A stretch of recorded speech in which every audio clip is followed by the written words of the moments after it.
Easy lecture Hindi medium में आपका वापस स्वागत है। ठीक है, आज हम लोग उस लेक्चर को आगे बढ़ाते हुए न्यूटन का गति जो पढ़ रहे थे हम लोग उसके तृतीय नियम पे पहुंचेंगे। ठीक है, यहाँ तक आपने पढ़ लिया हुआ है कि वे मैंने द्वितीय गति में द्वितीय नियम में F equals to M A समझा है आपको। ठीक है, और नेट एक्सटर्नल फोर्स मतलब कुल बाह्य बल कैसे लिखते हैं वहाँ तक समझ आया था। अब हम लोग आते हैं न्यूटन्स थर्ड लॉ, बहुत ही इंटरेस्टिंग है, इंपॉर्टेंट है। यहीं से नॉर्मल रिएक्शन हर एक चीज़ सीखेंगे और एफवीडी यहाँ से शुरू कर लेंगे हम लोग। ठीक है ना।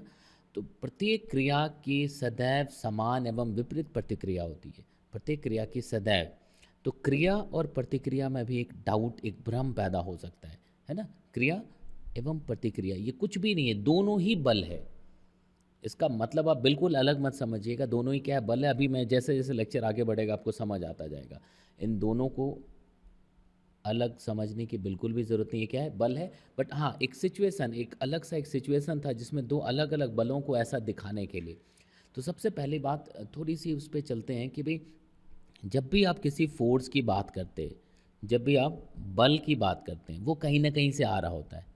कहीं ना कहीं से आ रहा होता है मतलब कि स्टेशन से नहीं, पटना से आ रहा है, वो लखनऊ पहुंच रहा है। कहीं ना कहीं से आ रहा होता है, मतलब कोई एक सोर्स होता है, कोई एक एजेंट होता है, कोई एक ऑब्जेक्ट, मतलब कोई एक ऐसा पार्ट होता है जो वो फोर्स अप्लाई कर रहा होता है। ठीक है, मतलब अगर ए ने बी पे फोर्स अप्लाई किया या फिर बी को एक कोई फोर्स मिल रहा है, आप ऐसा समझना। ठीक है, तो बी पे अगर कोई फोर्स है, कहीं से भी है, किसी भी तरह का फोर्स है, पक्का हमें सोचना चाहिए ये कोई लगा रहा है। ठीक है, अब जो लगा रहा है कोई इंसान हो सकता, कोई मशीन हो सकता, ठीक है, या कुछ अलग अलग तरीके हो सकते हैं उस फोर्स को अप्लाई करने के, बट डेफिनेटली कोई ना कोई है जो ये बल लगा रहा है। ठीक है, तो सपोज बी है ये और बी पे एक बल आ रहा है। ठीक है, बी पे एक बल आ रहा है जो किस तरफ है, इस तरफ लग रहा है। ठीक है, तो जरूर कोई ना कोई है जो ये बल लगा रहा है, और हम लोग सपोज लकी है, हमें पता है कि कौन ये बल लगा रहा है। तो सपोज सपोज यहाँ पे ए है जो बी पे बल लगा रहा है। मतलब सबसे पहली चीज़, फिजिक्स में कहीं पे भी देखेंगे अगर कोई बल है तो वो ज़रूर कोई है जो वो बल लगा रहा है। कोई है का मतलब ज़रूर आप ऐसा मत सोचना इंसान ढूंढना। ठीक है, वो कुछ भी हो सकता है बट एक बल होगा। ठीक है ना। तो कौन लगा रहा है, तो ए लगा रहा है। तो ए अगर बल लगा रहा है तो ऐसा देखा गया ऑब्जर्वेशन के बाद, फिर ये फाइनली इसमें एक लॉ बन के आया कि भाई कोई ना कोई है जो बल लगा रहा होता है, और जो बल लगा रहा होता है उस पर बराबर बल लग रहा होता है विपरीत दिशा में। ठीक है, मतलब ए पे भी एक बल लग रहा होगा। ठीक है ना, ए पे भी क्या होगा, एक बल लग रहा होगा। इसको हम लोग इस तरफ से समझते हैं, मतलब देखो, ये हमने पहले देखा तो इसको हमने क्रिया का नाम दे दिया। ठीक है ना, हमने पहले ए पे फोर्स देख लिया, तो ए पे बल लग रहा था तो इसको हमने कह दिया ये क्रिया हो गई, है क्या ये भी बल। ठीक है ना।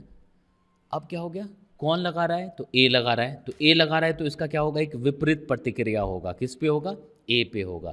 तो इसका नाम रख दिया प्रतिक्रिया। ठीक है, कोई फर्क नहीं पड़ता कि कौन क्रिया है कौन प्रतिक्रिया है। ठीक है ना, अगर हमने पहले ए पे देखा होता कि भाई ए पे बल लग रहा है, तो कौन लगा रहा है, बी लगा रहा है। ठीक है ना। तो अब देखो, ए पे बल लगा, बी पे बल लगा, तो बी पे जो बल लगा है उसको आप एफ बी ए मान लो। ठीक है, उसको एफ बी ए मान लो, और ए पे जो बल लग रहा है उसको हम एफ ए बी लिख देते हैं, एफ ए बी लिख देते हैं। यहाँ तक समझ आ रहा है। तो सब हमेशा सदैव ऐसा होगा। ठीक है, ऑलवेज ये चीज़ें दिखेंगी कि कोई भी बल कहीं पे लग रहा, मतलब बिल्कुल कह सकते हैं कि प्रत्येक क्रिया की सदैव समान एवं विपरीत दिशा में प्रतिक्रिया होती है। अगर ये क्रिया है तो इसके समान होगा, और विपरीत तो विपरीत है, ये तो दिख रहा है हमारे को, हमें यहाँ से बिल्कुल दिख रहा है कि ये विपरीत है। समान प्रतिक्रिया होगी, तो समान प्रतिक्रिया होने को मैथ्स में अगर परिभाषित करें तो आप ऐसा लिख सकते कि जो f का मैग्नीट्यूड है, एफ ए बी का जो मैग्नीट्यूड है, लिख सकते ना, वो क्या होगा, एफ बी ए के मैग्नीट्यूड, मैग्नीट्यूड मतलब परिमाण, उसका वैल्यू कितना है, बराबर होना चाहिए। तो ये जो हमने एक परिभाषा, एक मैथमेटिकल फॉर्मूला लिखा, वो इस चीज़ को रिफ्लेक्ट कराता है, इस चीज़ को दिखाता है। ठीक है, और प्रत्येक क्रिया के सदैव समान एवं विपरीत। ठीक है ना, सॉरी यहाँ पे विपरीत को ये जो लिखा हमने, ये समान को प्रदर्शित करता है कि समान प्रतिक्रिया होती, प्रत्येक क्रिया की क्या होगी, समान प्रतिक्रिया होगी। और विपरीत को दिखाने के लिए फिर गणितीय सूत्र क्या लिख सकते हैं हम लोग, तो हम लोग सीधा ऐसा लिख दें कि भाई F A B equals to minus F B A. अब ये इस फॉर्मूले में ये दोनों चीज़ें एक साथ दिख जाएंगी आपको कि देखो बराबर है और माइनस साइन मतलब ओपोजिट है, तो हम ऐसा भी लिख सकते हैं। मैग्नीट्यूड बराबर होता है तो ये भी बिल्कुल सही स्टेटमेंट है, बट कंप्लीट नहीं है। थर्ड लॉ के हिसाब से एक और चीज़ ऐड करने की ज़रूरत है, तब हमारा तृतीय नियम पूरी तरह से प्रदर्शित हो पाएगा। तो ऐसा लिख सकते हैं। यहाँ तक समझ आ रहा है, ठीक है ना। तो क्रिया और प्रतिक्रिया से बहुत ज़्यादा भ्रमित होने की बिल्कुल भी ज़रूरत नहीं है। ये बिल्कुल एक ही चीज़ है, बल है, बट प्रतिक्रिया के बराबर विपरीत प्रतिक्रिया होती है, ठीक है। अब बहुत ज़्यादा आपको नहीं समझ आया होगा, मैं सिंपल एग्जांपल लेता हूँ जो हमने 9th क्लास में पढ़ा हुआ है, वहाँ से कुछ चीज़ें बहुत समझ आएंगी आपको। सपोज़ 2 बॉल है, ठीक है, ये m1 हो गया और दूसरा क्या है m2। अब इन दोनों पे क्या होगा, गुरुत्वाकर्षण बल, ग्रेविटेशनल फोर्स आता है, लिख सकते हैं ना। तो m1 पे इधर बल आ गया और m2 पे इधर आ गया, ठीक है। आपको अगर जहाँ तक फॉर्मूले की बात है, अगर आपको याद हो तो आप लोग ऐसा लिखते थे, F बराबर G m1 m2 upon R square. R क्या होता था, उन दोनों पिंडों के बीच की दूरी, लिख सकते हैं उन दोनों पिंडों के बीच की दूरी। अब यहाँ से हम लोग सीखते हैं कि भी यार यहाँ पे क्या थर्ड लॉ का काम आ रहा है या क्या लिख पा रहे हैं हम लोग, ठीक है। देखिएगा, समझिएगा। अब अगर यहाँ से देखें तो देखिए m1 m2, ये बल अगर मैं आपसे पूछूं ये बल किस पे है, ये फॉर्मूला तो याद है कि ये ग्रेविटेशनल फोर्स है, गुरुत्वाकर्षण बल है, दो द्रव्यमानों के बीच, दो पिंडों के बीच जिसका द्रव्यमान क्रमशः m1 और m2 है, ठीक है। बट ये बल किस पे लग रहा है, दोनों पे ही लग रहा है। नहीं, अगर मैं m1 पे जो बल लग रहा है, सपोज मैं इसको F1 लिख दूं और m2 पे जो लग रहा है उसको मैं F2 लिख दूं, तो दोनों के लिए आप ये लिखोगे, मतलब F1 को वेक्टर जैसा दिखाया, F2 को वेक्टर जैसा दिखाया, तो आप यहाँ पे लिख सकते कि F1 का जो परिमाण है ये भाई F2 के परिमाण के बराबर है, और यही ये वाला फॉर्मूला होता है जिसको आप F लिख सकते हैं, इनफैक्ट लिखते हैं, ठीक है ना। लेकिन यहाँ भी देखो दोनों ओपोजिट दिख रहा है, मतलब यहाँ भी अगर मैंने ऐसा लिख दिया, कोई गलत काम नहीं किया, लिख सकते ना। ये आपको ऐसा दिख रहा है कि नहीं, ये माइनस लिखना पड़ेगा, मतलब शायद आप इसको फोर्स ना समझ लें, ठीक है ना। देखिए, देखिएगा यहाँ पे माइनस लिख सकते हैं ना, मतलब F1 equals to minus F2, ठीक है। तो यहाँ पे M2 पे क्यों बल लग रहा है, M1 की वजह से लग रहा है, M1 लगा रहा है, M1 पे क्यों लग रहा है, M2 लगा रहा है। तो प्रत्येक क्रिया के बराबर क्या होगा, यहाँ पे विपरीत प्रतिक्रिया होगी। तो हमेशा ये देखना कि जो फोर्स है, वो बल है, वो हमेशा पेयर में आता है। इसको आप लिख लीजिए चाहे तो, बल सदैव, ठीक है ना। देखना, बहुत इत्मीनान रखिए, हर एक चीज़ मैं सिखा दूंगा आपको, ठीक है, आप समझते जाइएगा। बल सदैव युगलों में पाए जाते हैं। युगलों मतलब पेयर की बात करते हैं ना।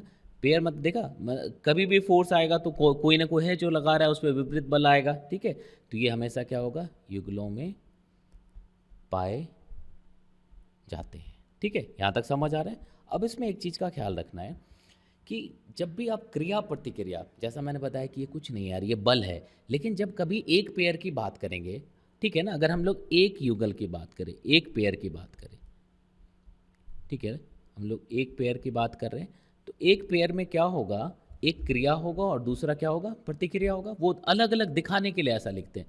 तो एक क्रिया होना चाहिए, क्रियाबल होना चाहिए, और दूसरा क्या होना चाहिए, प्रतिक्रिया बल, और ये दोनों मिल करके क्या बनेगा, एक युगल बन जाएगा, लिख सकते हैं ना। तो ये एक क्रिया और प्रतिक्रिया मिल करके क्या बना, ये एक पेयर बन गया, लिख सकते।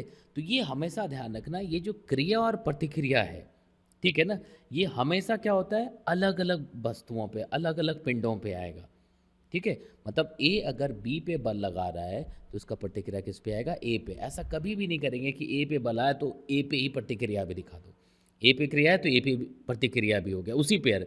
हाँ, किसी दूसरे युगल का आ सकता है। मैंने अभी जो 2-4-10 सेकंड में जो बात कही वो आपको बहुत समझ नहीं आया होगा। अब इसका मैं एक एग्जांपल लेता हूँ, वहाँ से समझाता हूँ, बहुत समझ आएगा, कुछ है ही नहीं। और यहीं से अभिलंब प्रतिक्रिया, जिसको आप नॉर्मल रिएक्शन कहते हो, वो भी समझ आ जाएगा, ठीक है। अब देखिएगा, अब अब देखिए एक एग्जांपल लेते हैं, सपोज ये अर्थ है, ठीक है, ये अर्थ है, अर्थ जिसको आप पृथ्वी कहते हैं, ठीक है ना। और एक मान लो एक पिंड है जिसका फ्री फॉल हो रहा है, नहीं मुक्त गति हो रहा है, मतलब सीधा फ्री फॉल, सीधा उसको गिरा दिया, है ना, गुरुत्व के अधीन, ये 9th क्लास में हमने पढ़ा होगा। तो आप कहोगे कि भाई ये त्वरित हो रहा है किस तरफ, अर्थ की तरफ। हम लोग लिख सकते हैं ना, अगर यहाँ पे देखेंगे आप तो इसका त्वरण होगा, और वो त्वरण किधर होगा, अर्थ के सेंटर की तरफ हो जाएगा। लिख सकते, देखिएगा ये बड़ा मुश्किल कर रहा है भाई, ये ठीक है, ये अर्थ के सेंटर की तरफ है, तो अर्थ के सेंटर की तरफ त्वरण आ रहा है, ठीक है। अब इसको देखते हैं हम लोग कि क्या हुआ, त्वरण कितना है, जी, ऐसा हम लोग पढ़ चुके हैं कि जी से ये त्वरित होता है सेंटर की तरफ, अर्थ के सेंटर की तरफ। अगर मैं आपसे पूछूंगा कि ये जो त्वरण है तो क्यों है त्वरण, अब आपने सेकेंड लॉ भी पढ़ा हुआ है, तो आप कहोगे भाई F इक्वल्स टू ma है, इस वजह से ये फोर्स है, त्वरण है, मतलब एक फोर्स तो होना चाहिए, तो वही फोर्स क्या है, mg, mg लिख सकते हैं ना। और यहाँ से देखें mg बराबर ma, तो ag आ जाता है, वो आपको पता है, ठीक है। तो ये इस तरफ आ रहा है, मतलब एक ये बल है, पहले इसको ऑब्जर्व किया, मतलब इसको हम एक क्रिया बल लिख सकते हैं क्या, क्रिया बल, ठीक है। अब न्यूटन्स थर्ड लॉ क्या कहता है, प्रत्येक क्रिया की सदैव समान एवं विपरीत प्रतिक्रिया होती है, मतलब प्रत्येक क्रिया की विपरीत बराबर प्रतिक्रिया होनी चाहिए। तो ये क्रिया बल है, तो इसका प्रतिक्रिया क्या होना चाहिए। कई बार हम लोग अगर अभी ये लेक्चर सुना हुआ है तो तुरंत सही आंसर करेंगे, लेकिन इसके पहले मे बी की ये पॉसिबिलिटी थी कि आप रिएक्शन यहाँ दिखा दो, कहोगे भाई इसका रिएक्शन यहाँ होगा, कई लोग ऐसा कहेंगे भाई रिएक्शन इधर हो गया। तो अगर रिएक्शन इधर हो गया तो कितना होगा, बराबर, तो अगर हम mg लिख देंगे तो mg कैंसिल हो गया, नेट फोर्स 0, ये नीचे चलेगा ही नहीं, ठीक है ना। तो ज़्यादा दिमाग लगाने की ज़रूरत ही नहीं है, सीधा बेसिक से स्टिक करना है। ये कह रहा है कि प्रत्येक क्रिया जो भी लिखते हैं उसके बराबर विपरीत प्रतिक्रिया होगी, और वो हमेशा डिफरेंट पिंडों पे, डिफरेंट वस्तुओं पे, डिफरेंट चीज़ों पे आएगा। तो इसका जो रिएक्शन है ये कहाँ पे आएगा, तो आप ढूंढोगे भाई ये mg लगा कहाँ से, कौन लगा रहा है ये mg, कौन लगा रहा है ये mg, तो ये अर्थ लगा रहा है, तो इसका जो रिएक्शन होगा वो अर्थ पे आ जाएगा, ऐसा लिख सकते। अब यहाँ से समझ आया, तो देखो ये mg जो क्रिया था इसका रिएक्शन किस पे आ गया, अर्थ पे आ गया, ठीक है। इसको क्या कह सकते, प्रतिक्रिया बल कह सकते हैं, ठीक है। तो अगर हम लोग यहाँ से देखें तो प्रत्येक क्रिया के बराबर विपरीत प्रतिक्रिया, नहीं प्रत्येक क्रिया के बराबर विपरीत प्रतिक्रिया, ये तो बिल्कुल ठीक है, दोनों डिफरेंट पिंडों पे आया, देखो यहाँ पे भी mg था और यहाँ पे भी क्या है mg, तो सभी चीज़ें ठीक है। ये क्यों त्वरित हो रहा है, क्योंकि इस पर कुल बल लग रहा है। हाँ, अर्थ के केस में ऐसा हो सकता है कि अभी आप देखोगे एक बॉल गिराओगे, कहोगे भाई अर्थ पे फोर्स आ रहा है, अर्थ में तो कुछ दिख नहीं रहा, तो अर्थ के मास के हिसाब से अर्थ का द्रव्यमान बहुत ज़्यादा है, उसके लिए इस फोर्स की कोई ज़्यादा, ये फोर्स कुछ ज़्यादा मतलब सिग्निफिकेंट कोई चेंज नहीं दिखा पाएगा, मतलब आपको अर्थ में त्वरण नहीं दिखेगा। लेकिन अगर इस पिंड का द्रव्यमान अर्थ के द्रव्यमान के आसपास हो जाए तो दोनों चलता हुआ दिखेगा, जैसा आप ग्रेविटेशन में लिखते थे। ग्रेविटेशन में अगर दो मास है, इन दोनों को छोड़ दीजिए आप, तो दोनों एक दूसरे की तरफ भागना शुरू कर देगा गुरुत्वाकर्षण बल की वजह से। दोनों में इक्वल एंड ओपोजिट फोर्सेस थे और दोनों डिफरेंट बॉडीज़ पे आ रहा था, ठीक है। तो यहाँ तक मेरी बात समझ आ रही, तो ये ख्याल रखिएगा, ये कभी गलती नहीं करिएगा कि एक ही पेयर के क्रिया प्रतिक्रिया को एक पिंड पे नहीं दिखाना, हमेशा क्या आएगा, अलग अलग पिंडों पे होगा, ठीक है। और कोई भी फोर्स अकेला नहीं हो सकता है, कोई भी बल है, कोई ना कोई है जो वो बल लगा रहा है, तो हमेशा उसका पेयर ढूंढना है, जो बल लगा रहा है तो उस पर उसका रिएक्शन आएगा, ठीक है। इसको मैं सिंपल एग्जांपल, फिजिक्स है, यही तो लॉ है, लॉ ऑफ नेचर है, लॉ ऑफ यूनिवर्स है, हर चीज़। नहीं, आप सपोज करो आप ये लेक्चर देख रहे हो, आपका कुछ भी नाम है, मैं कहता हूँ चलो आपका नाम सचिन है, तो आप सचिन आप हैं, आपको आपका दोस्त सौरभ एक घूसा लगाता है तेज, नहीं, आपका रिएक्शन क्या होगा, आप सौरभ को लगाओगे या खुद को लगाओगे, डेफिनेटली आप सौरभ को लगाओगे, मतलब नॉर्मल लॉ ये कहता है। तो हमेशा एक्शन रिएक्शन डिफरेंट बॉडीज़ पे आना है, खुद पे नहीं लगाना है, ठीक है ना। तो इस चीज़ का ख्याल रखना आप। अब अगर ये समझ आ गया, अब हम लोग चलते हैं नॉर्मल रिएक्शन की तरफ, ठीक है। तो अब देखो यहीं से देखते समझते जाइएगा। अब देखिए एक एग्जांपल लेता हूँ कि सपोज ये अर्थ है, अर्थ के ऊपर एक टेबल रख दिया, टेबल पे एक ब्लॉक रख दिया हुआ है हमने, ठीक है। अब देखना समझना यहाँ से नॉर्मल रिएक्शन पे कैसे पहुँचेंगे, जिसको आप अविलंब प्रतिक्रिया कहते हो, ठीक है। तो इस ब्लॉक पे एक फोर्स आएगा, कौन सा फोर्स आएगा, ग्रेविटेशनल फोर्स, जिसको गुरुत्वाकर्षण बल कहते हैं आप, तो उसको हम लोग mg लिख सकते हैं। मैं ग्रीन कलर से यहाँ पे जो अभी ग्रीन यूज़ कर रहा हूँ ना, तो ग्रीन से मैं पहला पेयर बनाने की कोशिश कर रहा हूँ जो हरे रंग से लिख रहे हैं हम लोग, ठीक है। तो अब अगर मैं कहूँ कि भाई इस mg का रिएक्शन किस पे आएगा, तो आप कहोगे किस पे आएगा, अर्थ पे आएगा। लिख सकते हैं ना, ये मैंने सेंटर थोड़ा शायद ऊपर बना दिया है ना, ये मान लो अर्थ का सेंटर है, ठीक है। अब इस mg का रिएक्शन कहाँ पे आएगा, तो अब देखना mg किस पे लग रहा है, ब्लॉक पे लग रहा है। कौन लगाया, अर्थ लगाया, इसलिए हमने इस पे क्या किया, रिएक्शन ऐसा लिख दिया।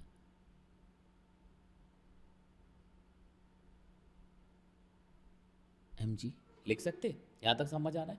अब हम लोग देखते हैं कि भाई ब्लॉक के नीचे टेबल है, तो ब्लॉक के नीचे टेबल है और इनफैक्ट टेबल पे ब्लॉक रखा हुआ है। तो टेबल पे ब्लॉक रखने की वजह से क्या हो गया, टेबल को एक फोर्स आया इस ब्लॉक के वेट की वजह से, तो टेबल पे एक फोर्स आएगा, ठीक है। तो आप इसको ऐसा देखिएगा, पहले मैं ग्रीन वाले को समझा दूं। तो देखना एक ब्लॉक, इस पे mg आया और इसका रिएक्शन अर्थ पे ऊपर चला है mg, तो ये एक पेयर तैयार हो गया, इसको हम लोग पेयर 1 कह लेते हैं, ठीक है। अब हम लोग ब्लॉक पे आ जाएं। अगर आप ब्लॉक पे आओगे तो ब्लॉक भी एक फोर्स एक्सपीरियंस करेगा, उसको हमने ये स्काई कलर से दिखाया, ठीक है।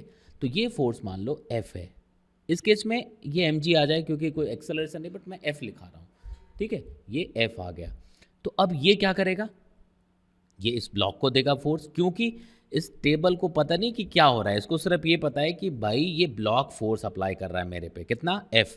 तो इस F का जो प्रतिक्रिया होगा वो इस ब्लॉक पे आएगा, किधर आ जाएगा, ऊपर की तरफ, ये N लिख देंगे हम लोग। देखना, तो एक पेयर तो ये बना जो पिंड और अर्थ के बीच का था, ठीक है ना, जो पिंड एवं पृथ्वी के बीच था, लिख सकते।